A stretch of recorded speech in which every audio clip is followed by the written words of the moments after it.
Hello students, कैसे हैं आप सब। आज के वीडियो में हम समझेंगे difference between previous year and assessment year. Start करते हैं मीनिंग से। प्रीवियस ईयर का क्या मतलब है। Previous year is the financial year in which the assessee earn income.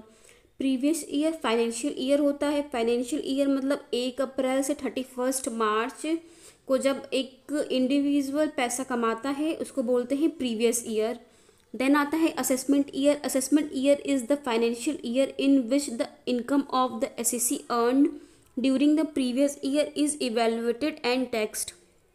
Assessment year वो फाइनेंशियल ईयर होता है जिसमें एक असेसी, एक इंडिविजुअल जो अर्न किया रहता है प्रीवियस ईयर में, उसको हम असेसमेंट ईयर में इवेल्युएट करते हैं और उस पर टैक्स लगाते हैं। इवेल्युएट मतलब जो 1 अप्रैल से लेकर 31 मार्च तक उसने पैसा कमाया है उसको हम इवेल्युएट करते हैं और टैक्स करते हैं असेसमेंट ईयर में।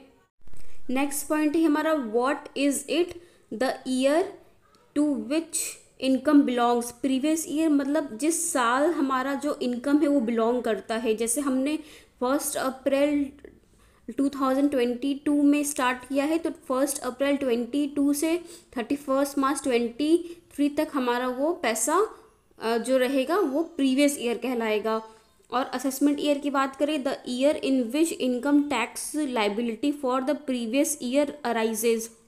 जो हमने प्रीवियस ईयर में पैसा कमाया था, मतलब 1 अप्रैल 2022 से लेके 31 मार्च 2023 तक में जो पैसा कमाया है वो टैक्स, वो इनकम होगा, वो जो इनकम होगा वो लाइबल हो जाएगा टैक्स के लिए। देन टर्म, इसका टर्म क्या होता है। It's term is less is 12 month और लेस। जो हमारा प्रीवियस ईयर होता है वो 12 मंथ का भी हो सकता है और उससे कम भी हो सकता है, बट उससे ज़्यादा नहीं हो सकता, ठीक है। क्योंकि हमारा जो फाइनेंशियल ईयर होता है वो 1 अप्रैल से लेकर 31 मार्च तक ही काउंट करते हैं।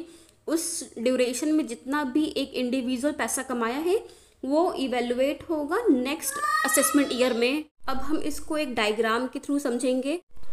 1 जनवरी 2018 और 31 दिसंबर 2018 इसको बोलते हैं कैलेंडर ईयर, ओके।